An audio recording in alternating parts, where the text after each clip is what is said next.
Hello, ladies and gentlemen, boys and girls, and gamers of all ages. Welcome to Gamer Talk TV. My name is Tom Szydlo. I'm your esteemed host for this wonderful program. With me, as per usual, are my dear friends Dan Pignato and Jordan Manez, here to discuss and elaborate and have some fun with video games and its wonderful world. This episode's topic is video game guilty pleasures. Basically, the gist of this episode is that we're going to talk about games that we personally like that aren't considered to be great by at least everybody, or aren't considered great at all. For example, for me, a favorite game of mine is from the Sega Genesis and Super Nintendo called Shaq Fu. Now, for those of you that don't know what Shaq Fu is, it's a fighting game, and the main character is basketball star Shaquille O'Neal.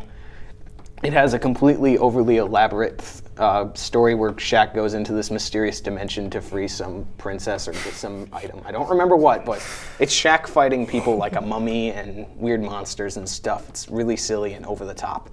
So that's an example of what we'll be discussing to start.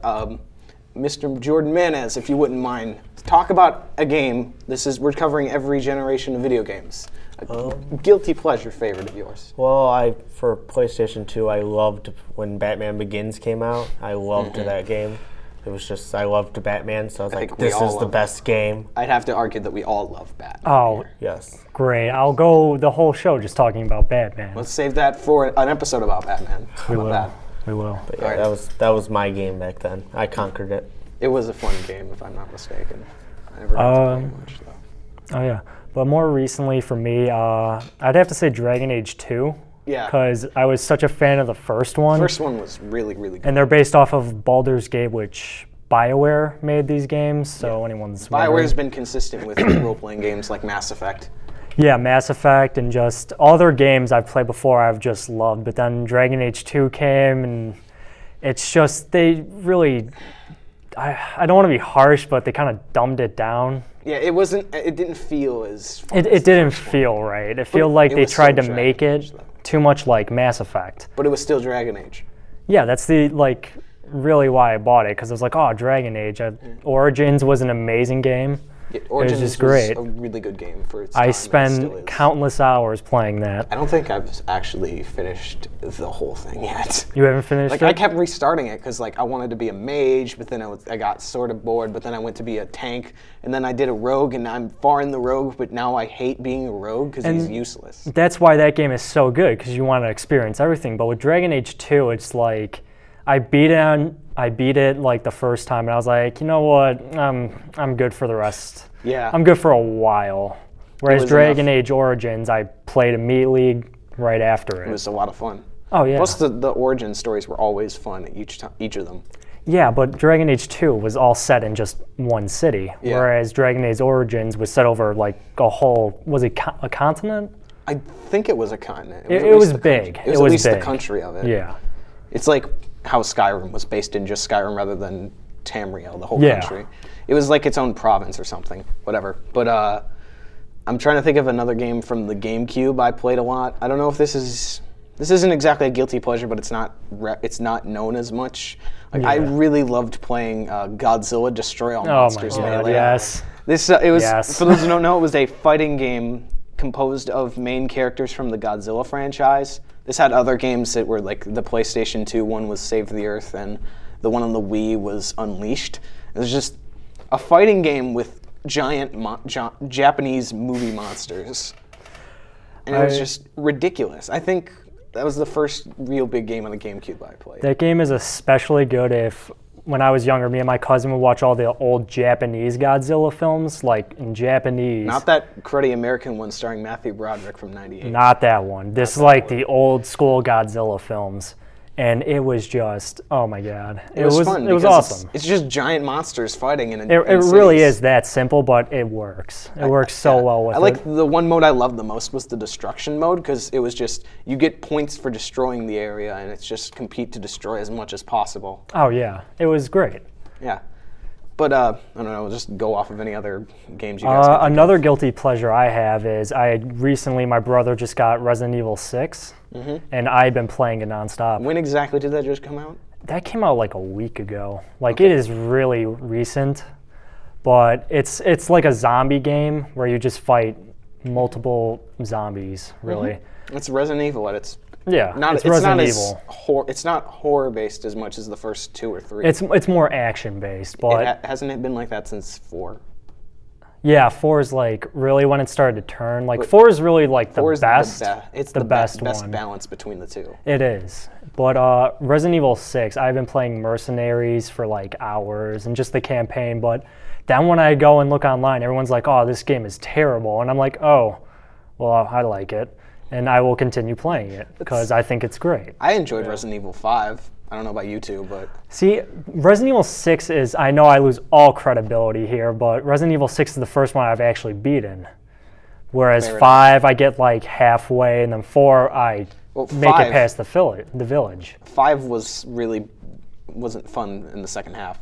It wasn't? It was not It's not even worth the me... The second half wasn't really fun. Playing it through again a couple months ago, it wasn't like... It's just not as good. Because didn't you do a YouTube channel? I did a complete Let's Play of it with a couple of my friends, just going through the whole thing. Yeah. And like when we got to like the later chapters, like 4 and 5 out of all 6 of them, it got to the point where we were just turning on each other because we can't. It was getting hard, and we all stopped having fun. Like, we got to the Reaper, which was this boss that can completely kill you with one hit if you get too close to it. And it was just really annoying because you have to hit like 2 or 3 different sweet spots with it. The only thing I have to say, which I find isn't good in the Resident Evil games, is the QuickTime events. The QuickTime events were always annoying. And QuickTime events is when you have to like click a button at a certain time, like a button prompt will come up. Like for Xbox it'd be A, for PlayStation it would be X. And then I don't know what Nintendo is. I haven't played it. A and B or something. A and B. Yeah, but just QuickTime events in general are a no one has really found like a good way to use them. Not that much. Off the top of my head, I can't think of good QuickTime events. I really can't. Although the battle with Jack Krauser later on in the game, in 4, it's like the most intense. The knife fight. The knife fight. Yeah, that was great. The most intense QuickTime event. To cut off, let's bring it back over to you, to Mr. Manhands here. Jordan. Let's have Jordan discuss any other game he can think of. Well, I liked Godzilla Save the Earth, kind of with the same thing. That was the one on the PS2, I think, right? Yeah, I played that a lot, but I kept beating it, so I kind of got bored of it after a while, but I still, every once in a while, kept playing it. But, Jordan, did you ever play Jaws, the video game? Yes, I did. Oh, my God. I played Jaws. that. Was that on PS2? I think so. I have it. Yeah, PS2, but it is so bad. It is just your Jaws, the shark. Yeah. What's wrong with that? It is, the way they did it is really just... How so? Oh my God. Describe it? It's, all right, I'll give you an example of a level. One level is you're in what is it, where's the one where Shamu's in, the whale? Oh, wasn't it like the aquarium or something? Yeah, what's that called? What's the aquarium called? It was like SeaWorld? SeaWorld? Yeah, it might have been that. Yeah, SeaWorld. Well, just for the sake of this, Jaws is in SeaWorld. Yeah. Okay. And you have to attack, like, you do a boss fight with Shamu. Shamu from... The whale. From the famous whale. That's interesting. Shamu. That sounds like the best idea ever. It's on paper, it sounds good, but when they actually did it, it's just like, oh my God. The execution was poor, essentially. It was really poor. And then here, I'm just going to go, I'm going to probably start another tangent here with me and Dan and maybe Jordan. I don't know Jordan, if you chime in. But I don't know about you guys, but I loved playing Yu-Gi-Oh! Oh my God, the Game Boy games? Not just the Game Boy games, but those weird random spin-offs like Capsule Monster Coliseum on the PS2 and the Falsebound Kingdom, which was like its full-on RPG for the GameCube. I don't think I've ever played those. I think I only played the really Game Boy ones. Yeah, the Game Boy ones were fun. Oh yeah, I enjoyed that. Game. Yeah, it's like you're literally playing the card game. There were a lot of really weird spin-offs though. Game Boy. There was some really confusing spin-offs with that show. Yeah, that show got weird. Yeah, I never really played it. It got really weird. But it was so much fun. And and before we go too much on another tangent, let's end with the one game that you love but would not be considered loved.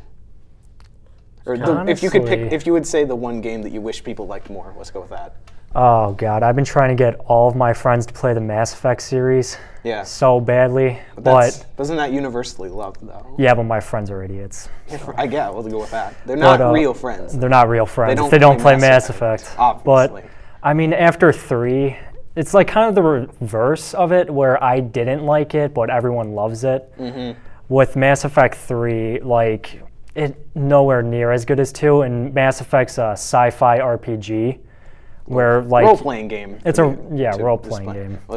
We gotta. Oh, we have to wrap up. We have to get a little more. Okay, well, I'll just go on this. That the reason I didn't like it is because I loved the whole game, all 30 hours, but the last 10 minutes of that ending ruined the whole series for me, and I stopped recommending it to people because I didn't like it. How about you, Jordan, to finish us off? I didn't really have a game that no one really liked. If a person didn't really like it, I kind of like believed them, like, oh, it's probably not that great, and then if I played it. A game that you like that not that many people like, you can think of that you would like to recommend? Maybe Spider-Man 2, because I actually beat that game. Yeah, but that's a great game. That's like the really first open world Spider-Man. Yeah, that's like where you really actually got to too. control the web swinging. And for me to end this, I'm going to suggest that if you haven't tried it and you're a fan of the series, give one of the Godzilla fighting games that I mentioned a try. Either Destroy All Monsters, Melee, Save the Earth, as all of us have, or Godzilla Unleashed on the Wii, even though it's not as good as the first two. Yeah. And that will be the end of this episode. Thank you for joining us on Gamer Talk TV. For Jordan and Dan, my name is Tom Szydlo, and until next we meet, keep on gaming.